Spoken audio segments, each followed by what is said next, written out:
wanted to create a convention that we felt like was truly built from the ground up to be very inclusive of everyone, like make everyone feel like they really belong in the world of fandom, because they do.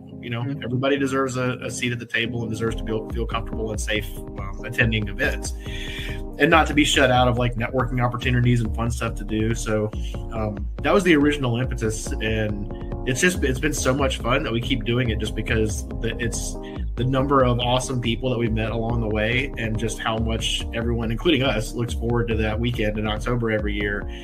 It's not that big a stretch to say that sometimes people do go and then come out a little bit changed on the other side of it, at least in terms of their new friends and their new thoughts on things, and like rejuvenated inspiration. I think the conversations is what Jesse means. When you come out of it and you've had all of these amazing conversations that you don't necessarily get to have in everyday life, people who are smart and funny and usually quite goofy, and it's becoming a family. And that starts with our show and our means of taking care of you, which is by entertaining you. And that involves us telling you all the reasons why you decided to attend. I'm sure you know them well. But now it's time to turn the spotlight on the Multiverse Convention with your host, Joe Compton.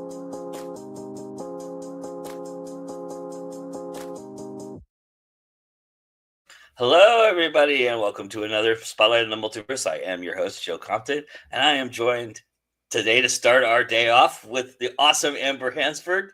It's so nice to meet you. So nice to see you. Thank you so much for being here and joining us. I really appreciate it.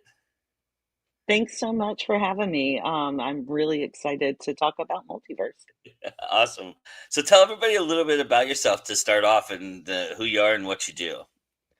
I lovingly refer to myself as having a too much gene. In professional circles, I normally refer to it as being a polymath. I am associated with Multiverse because of the fact that this year was my debut novel that came out in February, and I'm about to release book 2 within a few weeks. An epic fantasy, Persian-inspired, The Hand of Mashiana. Nice, awesome. And we'll talk a lot about that, because that's very interesting as well. But this being your first Multiverse, what made you decide this year was the year? Part of it was the impetus of the fact that I had published finally, after years and years of sitting on it. I love the idea of Multiverse, as it is my first time. I will be perfectly frank, I am usually still wiped out and recovering from working DragonCon. This will be my 19th year volunteering and my 7th year as track director at DragonCon, and that takes a little bit out of you. So I'm genuinely excited to join Multiverse this year. What track do you run at DragonCon? The Filk music track, so geeky music. We refer to ourselves as the open mic of DragonCon, so we have concerts, open Filks, panels, and workshops. Yeah, I remember we had a conversation in our email about Filk. So music is an ongoing thread in my life. Yeah. Yeah, we have mutual friends. Everybody, the faithful sidekicks, who I know people have seen on the Multiverse or seen at on Go Indie Now before. So it's wonderful. I'm just big fans of those guys. Eric and his wife are just amazing people. So I love that. We had them on actually a few weeks ago for some of our pre-con shenanigans. Nice. He's attempting a solo career right now, which is kind of cool. So I really appreciate that too. It's very interesting. What got you into folk music? Is it just the culture of it, or was that just something you always were indoctrinated with? I'm curious. I started going to science fiction and fantasy conventions when I was 4. I am 51 now, just to age me properly. So when my mother and I would go to East Coast conventions in the 80s, she decided that it wasn't safe for me to stay in the hotel room as a small child by myself. So she took me down to the folk room and made a little pallet over in the corner and expected me to sleep. Nope. Not at all. I was taught how to mix drinks. Nice. A youthful skill as of right now, I would imagine. That's awesome. So this being your first multiverse, um, you must have experienced the wonderful questionnaire that we have out there. And was there anything in there that you were kind of excited about? I know you're in the fantasy realm. So was there anything that excited you that you were going, oh yeah, I want to be a part of that. I want to be on that panel. Oh, I chose so many things within Nice. the questionnaire, across the spectrum, fantasy and science and play, and music, of course, because, well, music. Um, Uh, but I really love seeing all of the Sinners content. That Nice. movie just, I mean, blew my mind for how absolutely amazing it was. And I love seeing it get the love at the conventions. Yeah, we just did a virtual panel about it on Friday here, so that was really a lot of fun. Yeah, and yeah, musically, I would imagine that's one of those that is just off the charts.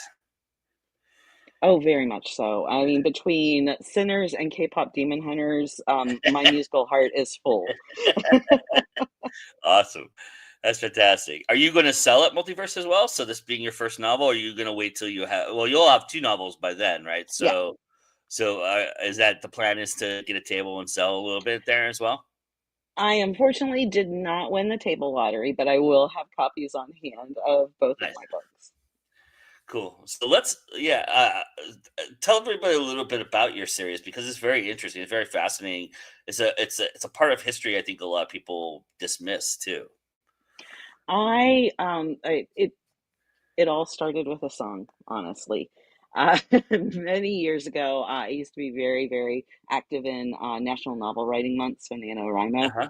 and I was searching around for what I was going to work on, for I think it was 2022, and I was just coming up on empty for any kind of plot ideas. And I had at that point fallen in love and hyperfixated on a duo, an alt folk duo out of England, called The Amazing Devil. And one of their songs, Inkpot Gods, has a refrain in the chorus that if I don't make it back, just know that I've always loved you. And all of a sudden, this image showed up in my head of two people on, of all things, the Chinvat Bridge, from Zoroastrian culture and in pre-Islamic Persian. And I was like, Yeah. okay, I've got the setting, I've got the folks, let's roll. And all of a sudden, that turned into the first book in the series of, for my D&D nerds, I like to refer to Farah and Yasher as my shadow monk and an arcane trickster who have been abandoned by the gods and have to save the world. That's awesome. I love it. Uh, you know, being a first time novelist is very interesting. Was it something you've always wanted to do? Was it something you fell into? Where was it that in your lifetime that you were thinking about being a novelist? I have always written, um, but I very rarely thought about publishing. Mm-hmm. And then years and years ago, I lived down in South Georgia for a time, where, thank you, U.S. Navy.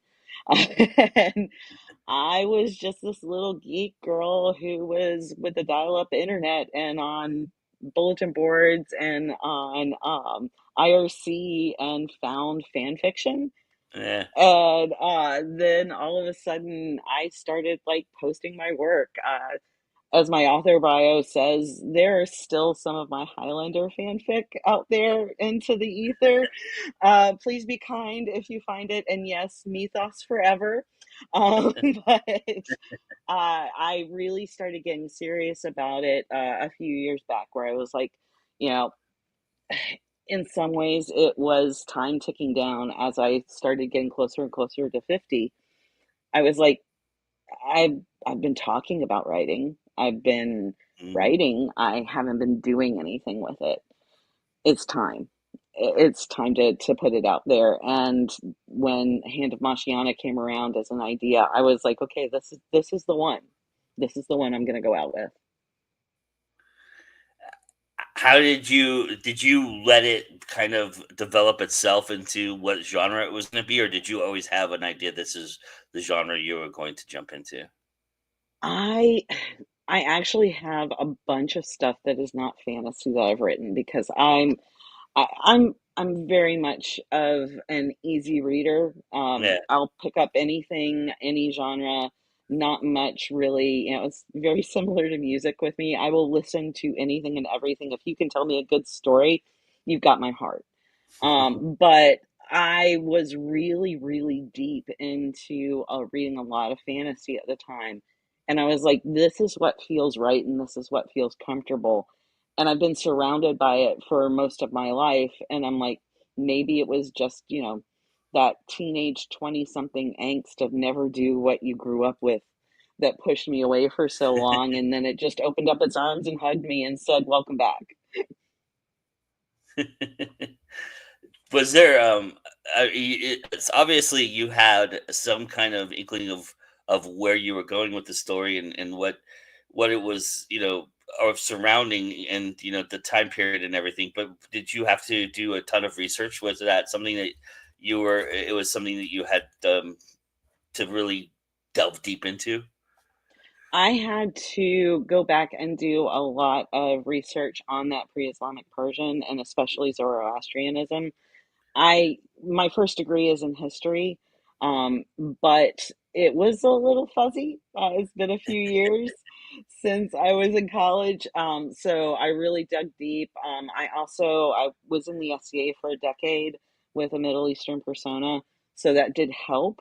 Also, my mother was very deep into Mughal Empire for when she was involved with the SCA, especially the costuming and the embroidery. So that helped Uh, tremendously. I pulled out all of her files and just went through just to kind of get the vibe of what I was describing.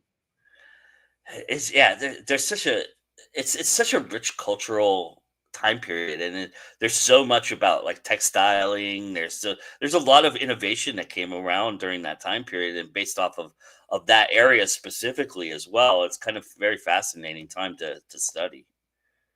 Oh yeah, I love fantasy that isn't Celtic. I hate to say it that way because there are plenty of fantasy that I love that is Celtic. Don't get me Yeah, wrong, no, I understand. but I and that was another appeal to me to see, that vision of the Chimbat Bridge for some reason when I haven't even thought about that in decades.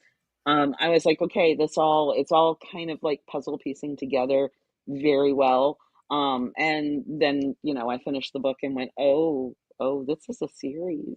This is a series.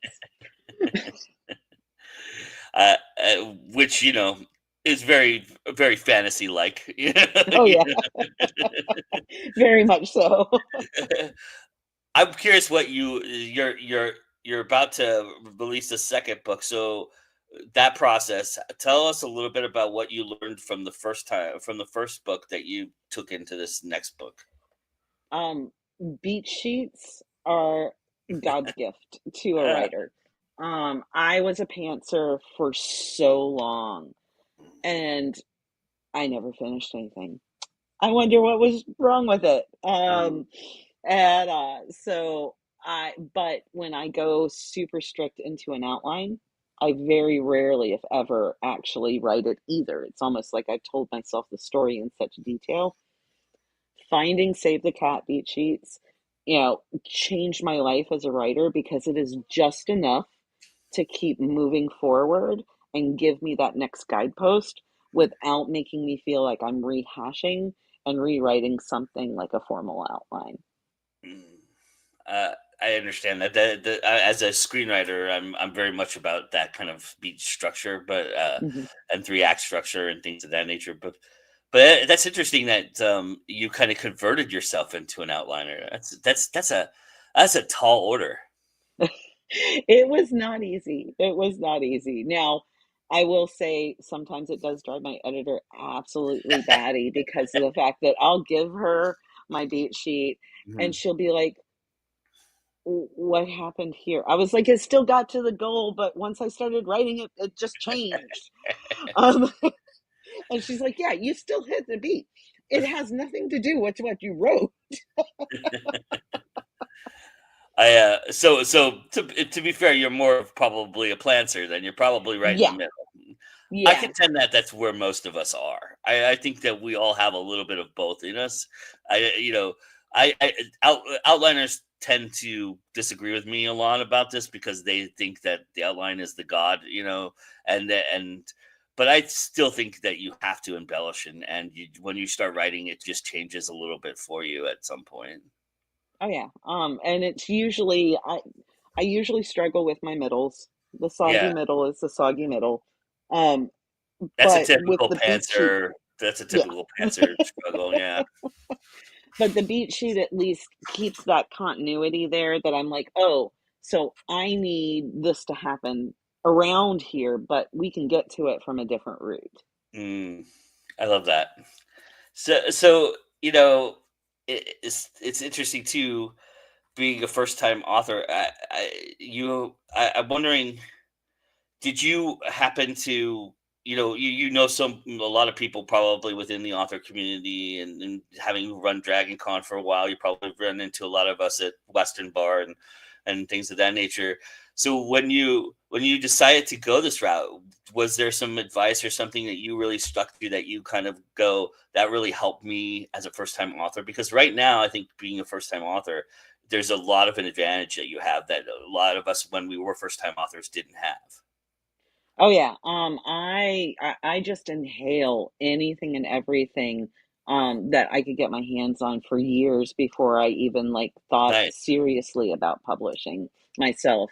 I will say that for Hand in particular, what pushed me into this is worthy of publishing was actually an online group called InkersCon. So Oh. Alessandra Torre, she started an online, well, it is a physical convention that she does in Texas many Mhm. years, but around around 2020, she went on a digital version as well. And so I've got access to like all of these people that are, sharing marketing, sharing business, making sure that you're not kind of losing the plot along with being a writer. So that was huge. And then just all of the folks that I just run into because of Dragon Con. I will say, Dragon Con itself, I usually wait for the writers to come down to the Filk track because, as most of my volunteers remind me, I stay way too much in my own track room. Yeah. I mean, that's in Dragon Con. That's pretty understandable, though. There's so much going on, and you have to fill that time period. It becomes very, and I imagine with the sound checks and the variables that you have to deal with, it's a lot different than say uh, a writer's track where you're just setting up the programming and just letting the moderators do their thing, and that aspect of it. Oh yeah, it does become a little more complicated. I will say that in the years that I've been with the folk music track in particular, I have learned so much about how to run a soundboard that I never thought that I would. Um, and, where cable management is my act of love. And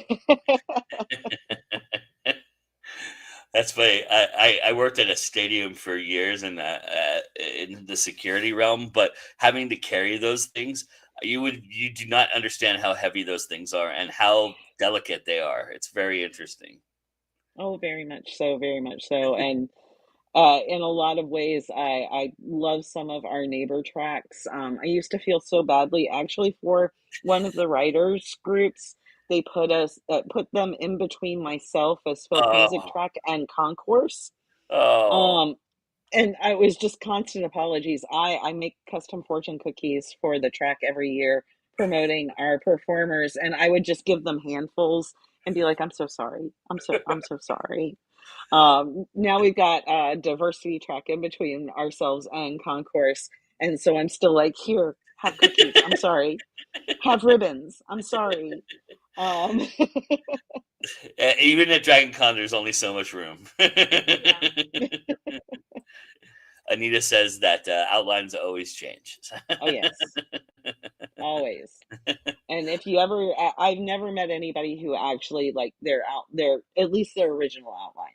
Sometimes I do have a couple of friends who go back and like rewrite their outlines after they've done their first draft, and I'm That like, that that I have a friend who's very much about the outline. We've had drag out knuckle fights about it, and and his whole thing is if something changes while in the writing process, he just goes back and updates the outline.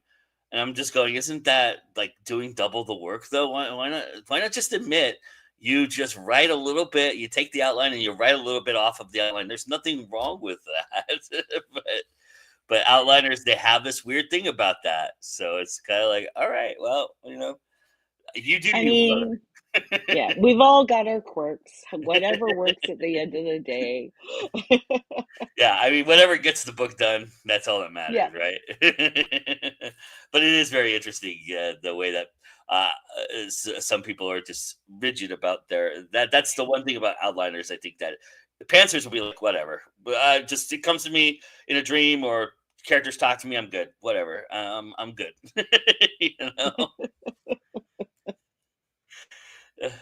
um, I'm curious because again, along with your writing, folk music is an interesting little genre choice in a lot of respects. What do you think is the biggest misconception about people when people hear folk music? That all we do are parodies. Ah, There's so much original music, and I prefer, like, folk isn't to me a genre, it's a yeah, community. Because of the fact that you can have everything from like nerdcore to Celtic. yeah.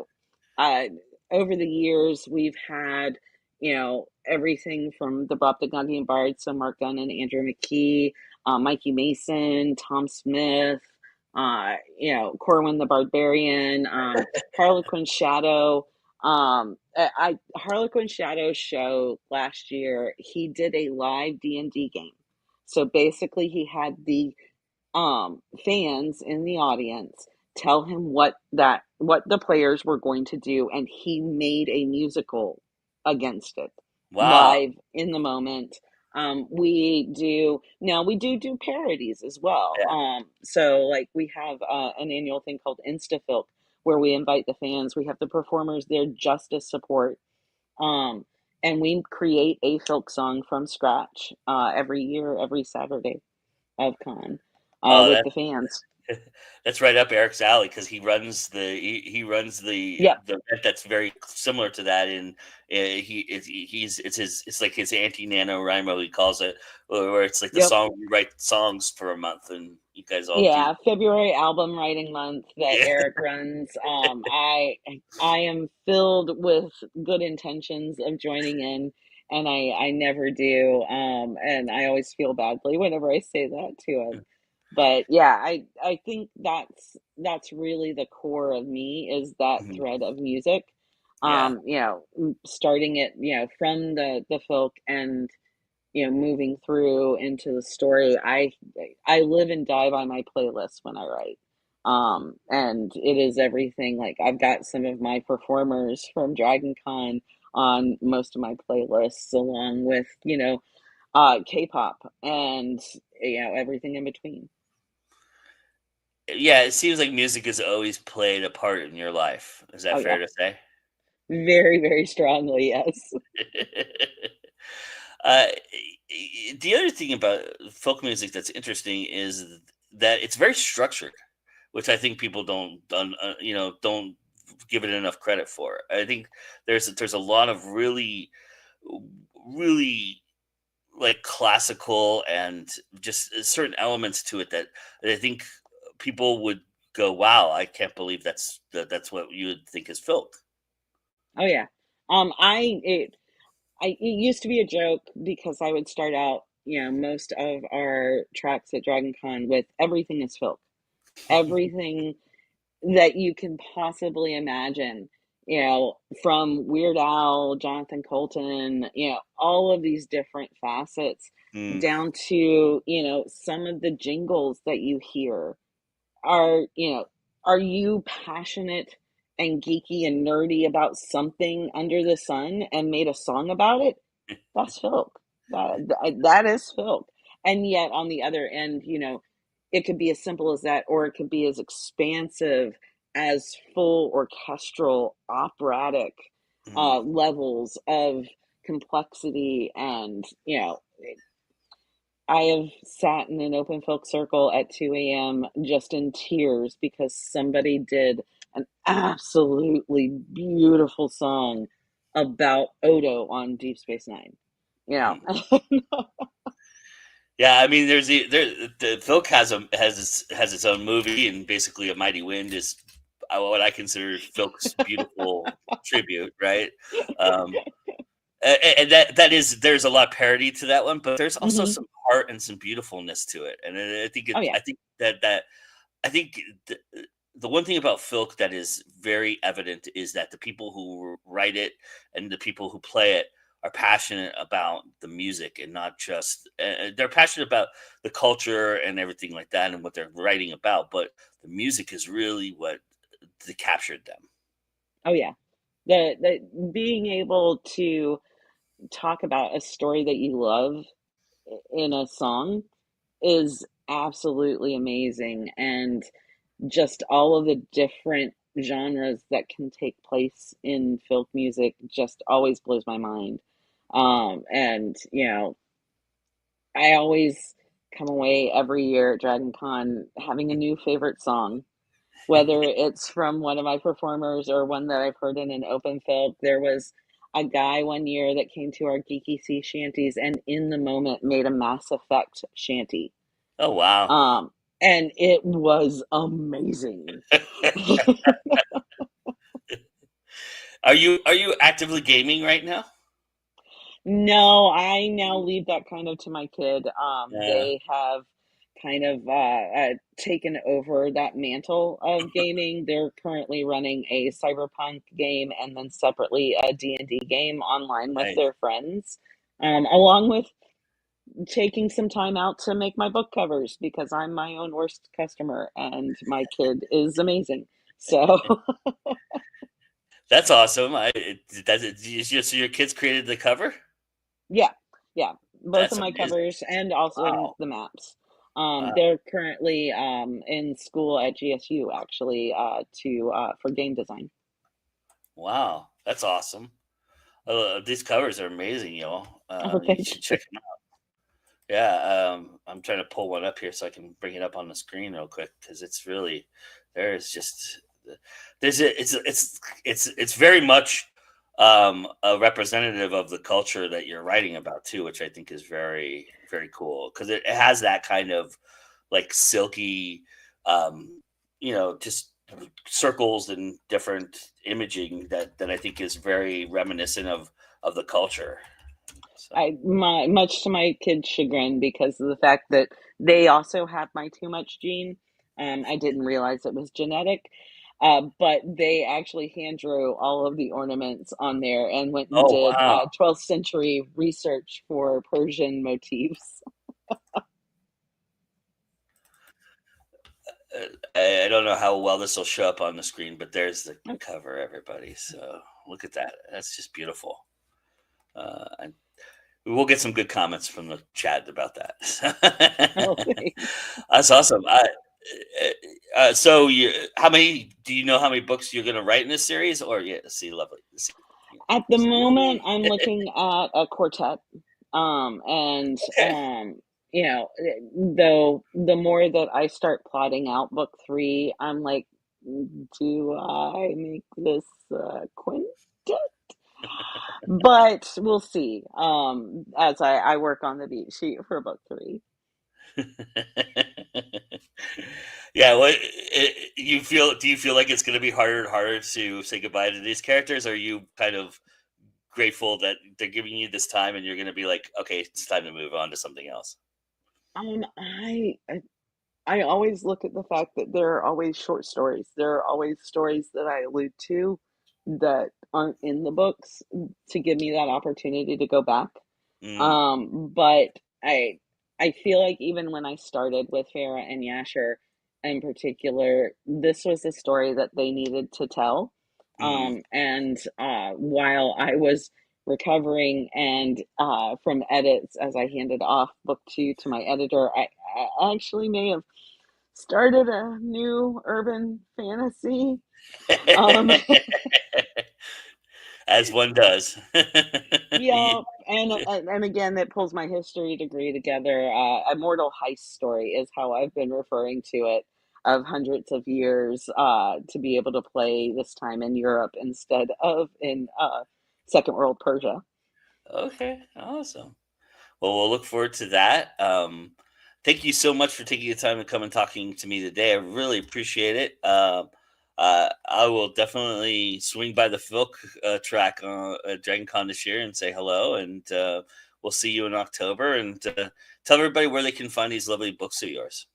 Oh, yeah, you can find me pretty much everywhere online for Amber Hansford. I am chronically online and on most of the social platforms, but amberhansford.com is my main site. And you can pick up signed copies of Hand of Mashiana and also join my newsletter, and I'll be releasing the pre-orders for Veil of Taksha, which is book 2 within the next few days. Awesome. Everybody go check that out. Thank you, Amber, for joining us. And we're going to get you hungry here in just a moment. We've got some reasons why you need to eat while you're at Multiverse, and we have some ways that you can do just that. And then we'll be back with W.Fleck. Thanks.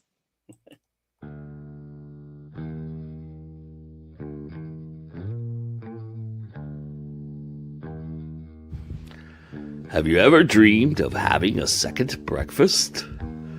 Ever wondered if liver really tasted good with fava beans and a nice Chianti? Ever wondered what they would have served for dessert at the Red Wedding?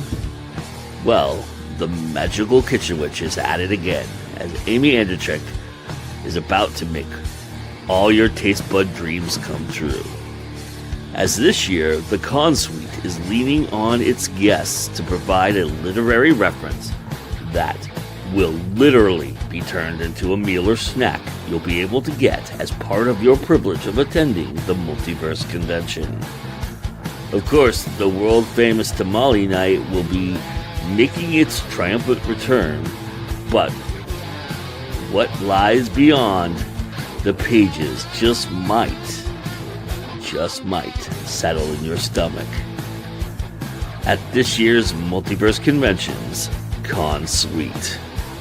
So join us for the Multiverse Convention and reach out to Amy Andrzejczyk for the opportunity to add a meal to this year's menu based on a famous literary work, of course. We'll see you there.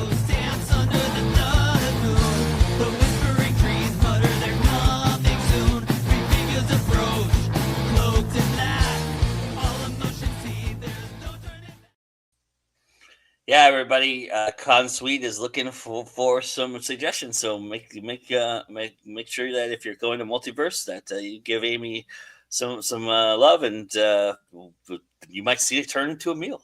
Who knows? All right. Well, I'm really excited to have my next guest. Miss A.W. Fleck is with us. Thank you so much for joining us. It's really nice to meet you, and welcome to the show, and welcome to Multiverse. Hi, Joe. Thank you so much for having me. Really looking forward to speaking with you tonight. What made you decide to join us in October for Multiverse? Yeah, so this will actually be my 4th Multiverse convention. Nice. My first one was in 2021, post-pandemic, and I was supposed to go with 2 friends, and both friends bailed for different reasons, but I decided to go anyways. And, you know, it was a small convention. It was very intimate. I'm an introvert, so I find it sometimes difficult to really, like, break into spaces like that, but I met this really nice author going to the panels on the right track. And I was like, okay, I made a good relationship. Let's go back next year. I'll have a friend, right? And so my relationship growing has been kind of slow and steady in that way. The second year I was there, that friend introduced me to Kevin Davis with Inked Publishing. I wound up submitting a short story to them last year, and it got published in their Yale Queer anthology. So when I went last year, I knew Kevin. So it's kind of just grown from there. And with my first publication, I was like, why don't I just apply to be a guest? I'm sure they have people who are way more qualified. So, if they say no, at least I tried. When they said yes, I was like, oh, great. Now I need to figure out what I have to say. But definitely looking forward to October. Kevin's one of my favorite people. I love Kevin. I see him all over the place and talk to him all the time. He's really wonderful, and he's done a lot for the book writing community. So that's awesome. That was your first experience. I love that. So then you got the 17-page opus, I assume, of panels. Yes. As an introvert, I'm kind of curious what you thought about that. Was there certain things that you were like, was there things you were interested in being a part of that you signed up for, or that you were hoping to be a part of, or was there some things that you were like, I would love to see that, but I don't know if I could do that? Yeah, absolutely. So I thought it was super cool that they kind of, through the process, asked you what panels would you want to see. Yeah. And I'm a writer, so I spend the majority of my time in the write track. And the one thing that you hear from seasoned writers is, as a new and emerging writer, it's so important that you find a writers group, right? Yeah. But what does that actually mean? What does a strong writers group look like? How do you know if their critique process is right for you, if the vibe is okay? So I proposed a panel on how to choose a writing group, and it was denied, and I'm still sad about that. But there are some really great panels that I'm looking forward to. Well, of course, I haven't been accepted to them yet, but Doctor Who, New Who, Christopher Eccleston was my entry into the Whoverse, and I absolutely loved him. I thought it was so sad that we only got one season of him, so that was definitely high on my list. The slush reading, I know that you're only able to do the moderator if you don't have a career in publishing. I applied for that as well. The first year that I attended Multiverse, I thought it was the best panel I'd ever been in, right? Because it was like looking at actual reading, hearing from actual publishing professionals on what was and wasn't working. And that's invaluable information for writers. There's one on cozy games, casual gamers. And I realized about myself as I was going through the panels, I was like, I don't really consume media with a critical eye. I'm much more just vibes. Like, I like my entertainment to help me kind of like dissociate from the real world. So I was reading these panels. I was like, wow, these are super deep and very critical. And I just like Xena's chakra. You know what I mean? Like, it doesn't go much deeper than that. But yeah, so those are some of the panels I'm really looking forward to. And of course, I know people have been mentioning Sinners. There have been some really great conversations I've had in my personal networks. The only thing I'm sad about is that Superman came out too late for it to be an option. I enjoyed that movie so much and would love to be part of a panel on that. There are some superhero-esque kind of conversations I think will steer towards Superman quite a bit. I think that and Sinners are going to be the two big topics. Yeah. Fantastic Four is coming out just around that time too, so I'm sure there's going to be some of that talk as well. So I think that's going to be interesting to see both, all of how. One of the cool things about Multiverse that I think is very interesting, and this is being your fourth time, I'm sure you can add to this, but the idea of being on a panel is not so much it's not so daunting as because I think if you're attending the panel as an audience member, you're as much a part of the panel as the panelists are at Multiverse, which I think is a unique experience. And there's a lot of talk about, when something's hot or something's going currently, it tends to steer towards that anyway. And so then the audience gets way involved in those conversations. And it's oftentimes where the conversation continues well beyond the panel as well, which is a very unique thing for Multiverse too that I've experienced, which I enjoy tremendously. Yes, that's very true. Um, you've got some encouragement here. You have so much energy. She's doing great. That's awesome. I love that. Uh, the slush pile thing is very interesting to me too. My very first experience with Multiverse, when my first panel, I was a moderator. I had Milton Davis to my left, John Hartness to my right, and Vanessa Junta right in between Mm, us. And there was the panel where people were pitching ideas to publishers, mm, and very similar to the slush panel. right. And it was like, talk about having imposter syndrome at that moment, you know. But luckily, I had three people who talk very well, so I didn't have to worry about. All I had to do was wrangle them from time to time, and Right. that's all I had to do. So, but yeah, those panels, I agree with you, are so invaluable because Mhm. I think what also you learn is that you're not alone. You know, you may think a lot of times you may think your idea is so weird or so out there, or there's just no way to write this, and then all it takes is one little spark. Somebody goes, "Well, I love that, and you could do this, you could do that," and then you're off Mhm. and running, right? Yeah, absolutely. Mhm. So when you submitted to Ink Publishing, what obviously the topic spoke to you, but what was it about this time that you decided, you know what, I'm going to submit a story finally?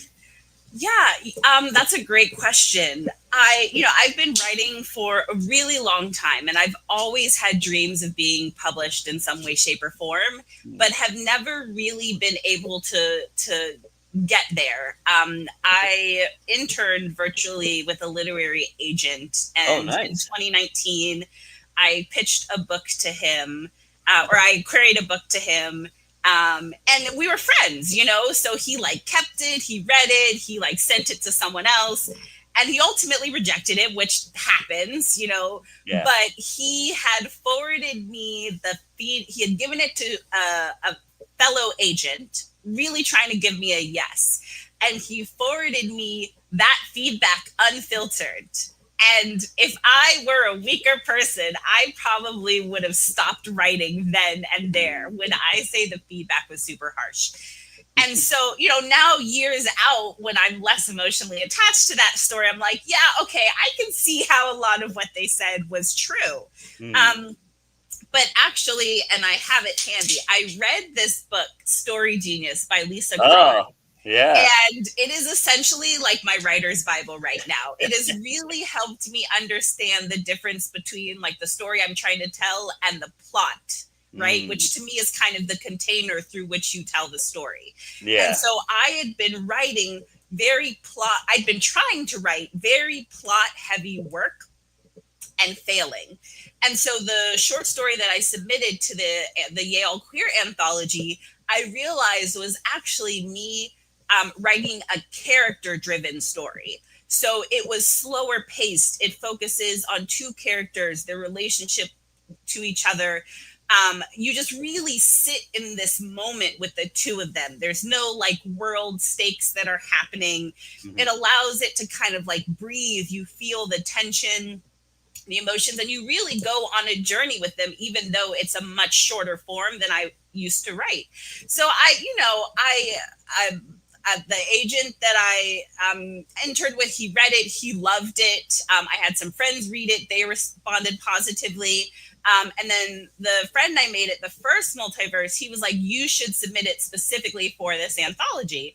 So Mm. I was like, the worst they can do is say no. Right. Yeah. That's really the worst they could do. So I submitted it, and it was a yes. And it was perfect because it actually came before they said they would be giving decisions. So I wasn't even looking for it. It just popped up in my inbox and totally made my weekend. That's awesome. I love it. Uh, you know, are you working on this novel again, or have you kind of shelved it? So it's on hiatus, I like to say. I really do want to see how I can merge what I feel now is kind of a strength with character driven writing with my interest in fantasy, right? I read a lot of fantasy. I've always tried to write some type of fantasy, magical realism, speculative fiction. And so I'm tied to that story. I'm writing some short stories that are origin stories for some of the main characters. Not to go too in depth, but the story is it's based off of tarot cards. So I kind of personify some of the major arcana cards into these like warriors, immortal warriors that my main character meets. So I'm kind of doing some origin stories for those warriors.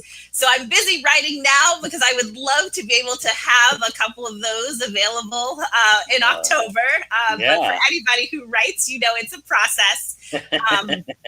But it has kind of been my practice for merging that character-driven writing with something a little more speculative and fantastical. Are your characters ones that talk to you, or do you have to kind of connect to them through other means? Ooh, I think I have to connect to them in other means. I envy and kind of dislike the people who are like, I could sit down and write for hours and it just flows out of me. And me, it's, more often than not, it's like pulling teeth to get the words out. I love my 100,000 word friends, but you know, sometimes, yes, 100%. But I do think that I am a visual writer. So if I can easily picture in my mind's eye what is happening in a scene, then I feel like I'm on the right track, right? If I can't picture it and things feel too muddled or too complicated, then something's not working in how I'm trying to put it to paper. So it's very cinematic in your mind. Yes. And because I think, you know, as readers, when we're reading a book that we really enjoy, we're in it. You know, like we have images in our eye. That's why movie adaptations sometimes just don't work. Like, wait, that's how you no. That's not what that character looks like, or that's not what that city should look like. So I would say pretty cinematic. Well, one of the things about, I think you could chime in on this, but one of the things I think about when you're reading too, even though it's cinematic, there is subtextual elements and subconscious things that you're thinking about that's the hardest thing to translate as a person who's worked on adaptations and done, you know, film and things of that nature, to translate those aspects of a book onto a screen are impossible, because it's all internal stuff that the author is trying to like Easter egg to you and kind of give to you as an individual. I do you feel like, I'm curious, when you're doing these character driven stories, do you feel like that you could place these characters anywhere, or do they have a specific origin that makes you kind of bring the plot into it, or do you have like a background that you're kind of trying to fit them into? Yeah, that's a great question. I think theoretically I could put them anywhere, right? Because what I've learned in Lisa Cron's book Story Genius is that the story is like the emotional journey your character is going on. Right. And so they can go on that journey anywhere. The plot is what's happening externally and how they're reacting to it, how it impacts them, how they're seeing it through their worldview. With that said, all of the character-driven writing I've done up until this point has had very specific like locations and kind of containers.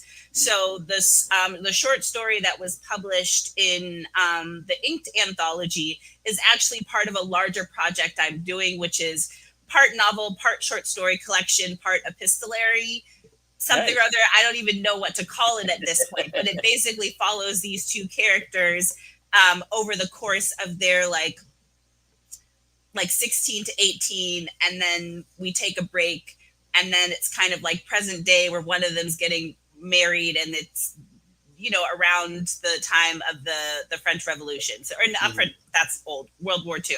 So like I have a very specific vision of like where it's set, like a coastal town in France post World War II. Like that just is where it is. And same thing with the stories I'm hoping to bring to Multiverse, because they are I have very specific ideas of who these warriors are.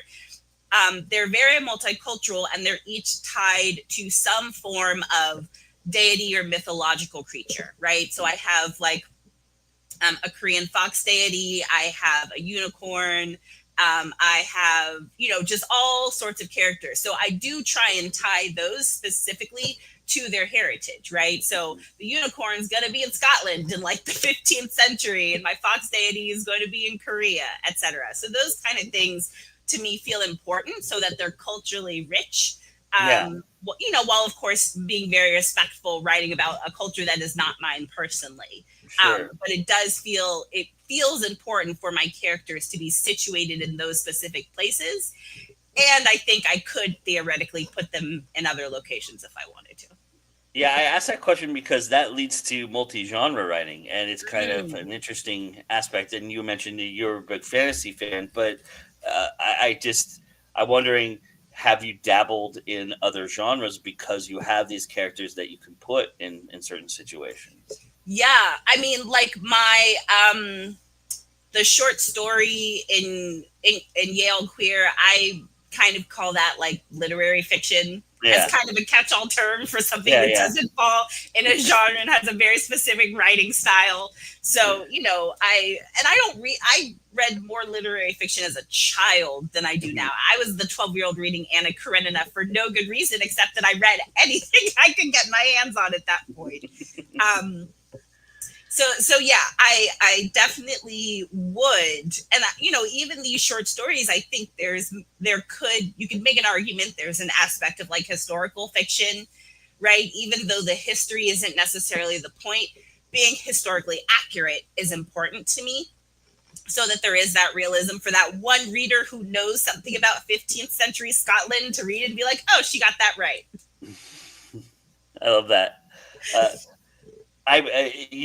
How much of also the other aspect of characters, and I don't know if the book you've been referencing, the Story Geniuses, goes into this at all, but the other aspect of character-driven writing is that you're adding a little bit of you to those characters, or certain things about you aspecting wise. How much of that has been true for you? How much do you feel like you're adding a lot of who you are to these characters?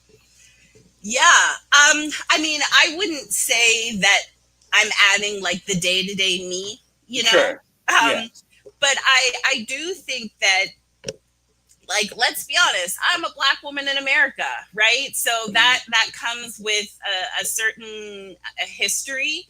And so I grew up in a lot of white spaces. I went to private school. I went to an Ivy college.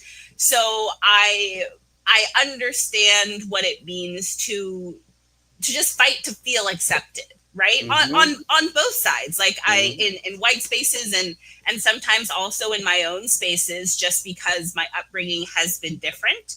So I found that a lot of my stories, when I, thanks to Lisa Cron's Story Genius, I realized a lot of my stories deal with this idea of self-acceptance, like going on a journey, not looking for that acceptance externally, but learning to be confident and comfortable with yourself, and knowing that there are people meant for you, and those are the people you should surround yourself with, versus trying to fit yourself into somebody else's box.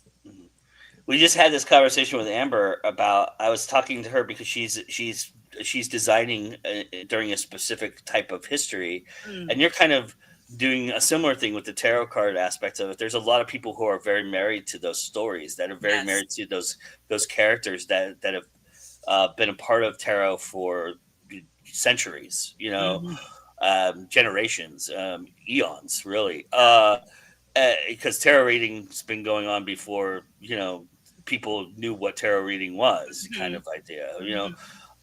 I'm curious, for you, the research part of it and the aspect of it. You mentioned that for you it's very important to be authentic. Has that been daunting? Have you found there's a lot more to it that you want to include that you're just not going to because it's just so much? Yeah. So remember earlier when I said I was less critical and more vibes? That's a little bit my approach to tarot. I have like 6 decks. I've never learned to read a single one. I keep saying I will. I have a journal and a pen specifically for my readings. Haven't started. With that said, I have studied a number of like how-to books around tarot. And so, only some of the cards are people in my world. Some of the cards are places, they're artifacts. So for me, it's really about looking at like, what does this card mean? And how does that translate into a person, right? Like what would a character like that resemble? So for example, the Empress, who, if I'm remembering correctly, because it's been a while since I worked on this story, she's kind of like a mother figure, right? Yeah. Really wants to be a mom. That said, these are warriors and they have made a pact because they're immortal and the job that they do not to bear children. So she's kind of at tension with this pact that she's had to make. She's also I want to say it's a manticore. It's like part lion, part something. And and so they always end up eating the men that they lay with. And so she is like her own worst enemy when it comes to trying to have a child. And so, her origin story, when I eventually get to it, is like that tension of, really wanting this, her standing within Manticore society, which is, in my research seems to be more male than female, and what it is that brings her to this group of warriors and makes her say, like, this is the right step for me. So I do definitely try to be true to the meaning of the cards. But of course, as a writer, I am going to take some poetic license because, I'm definitely the type of person that can get distracted by the research. And I'm doing all this research and all this planning. And after like 2 weeks of that, I'm like, well, I don't need to write the book anymore. Because, I've like needled all the excitement out of it through the planning. So I try not to get too distracted by the details. I love that. I think for world building aspects too, especially if you're doing like the world part, like the place part, there you can get really inertia into the smallest of the minute details that it just, and that really, then you're not writing it anymore. You're just kind of reading history at that point. Absolutely. Yeah. I love all this. I'm wondering, building off of these stories, and you mentioned that you're not quite sure how it's all going to come together. You have a rough idea, but is there a plan to kind of stay in this world for a while for you, or are you looking to do what you have a specific plan to do a certain amount and then go on to something else? Yeah. I definitely think that, the origin stories are kind of part of the world, right? It predates the modern day of the novel. But I see it all kind of within the same container. I see the novel itself. I think the novel is probably a standalone, but I do think that with the origin stories and with the novel, there's room for growth. There's even the novel that I queried to the agent, which is so far in hiatus. There's even a time where I thought those 2 books, that and the tarot book, could be within the same world, right? Because my story, the tarot story, is set in New York City. It's like not quite an alternate. That's why I call it magical realism. It's like modern day New York City, but there are these like magical creatures that walk among us, So there's infinite possibility of what you can set within a container like that is not entirely building a world from scratch. And when I took the origin story for the Fox deity to my writers group, they were like, this sounds like the beginning of a novel. I was like, that just might be because I traditionally write novels and not short stories. But, you know, they were hungry for more. So I do think that is encouraging. Would you be okay if this was the world you stayed in, or do you feel like you have so much more that you want to do? I think I would be okay to stay in it for a while.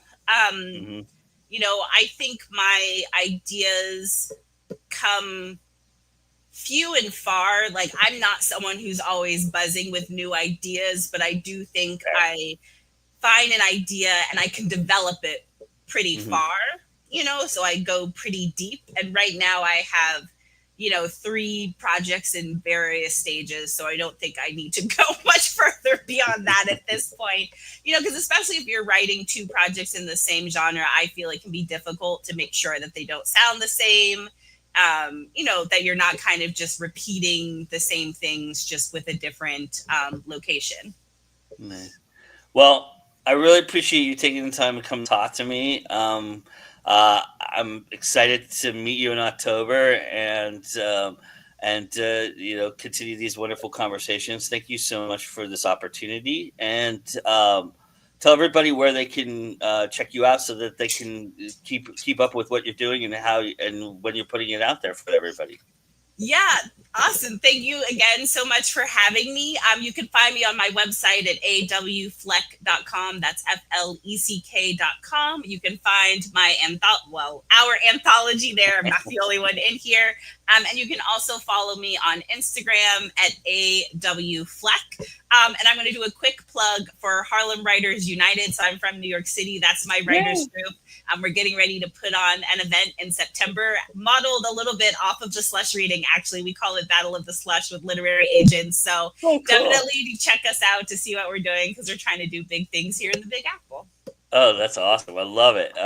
You have to tell me. We'll chat after this. So we'll have to tell me more about that. Maybe we can help you promote that a little bit more. So absolutely, thank you. But yeah, everybody check out that. And if you're going to Multiverse, I know Kevin will have a copy of that book on his table. So definitely go to the Ink Publishing table, get yourself a copy of that wonderful anthology. It's an amazing anthology. And thank you so much, AW, for joining us. And thank you all for joining us. I just want to mention really quickly that the time to join us is now, because the Multiverse passes are at their most affordable they can possibly be, and that won't last long. So if you are on the fence or if you're hesitating, don't do that. Come join us. We want you there. We want to see you there. We want to see you bring the next generation of Multiversians with you as well. We have wonderful opportunities for young children of all ages to join us. If they're under 7, they get in for free at Multiverse. And if they're between 7 and 17, they get a massive discount as well to join us. And there's so much activity that we're trying to cultivate the next generation as much as we are this generation. And we're not going to forget about this generation as well. So if you're new and if you're looking to expand your horizons, whether you do writing, crafting, artwork, film work, gaming work, whatever is part of the lexicon of creativity, Multiverse is going to cover it this year. I promise you. And it's a wonderful, wonderful event that you need to come and join. So click on the link in the show notes and come and join us. It is that easy to get a pass and be a part of Multiverse. I really want to thank all my guests for being here. Thank you, everybody, for joining us. And remember that it's always time to go indie now. We'll see you guys soon. Bye, everybody.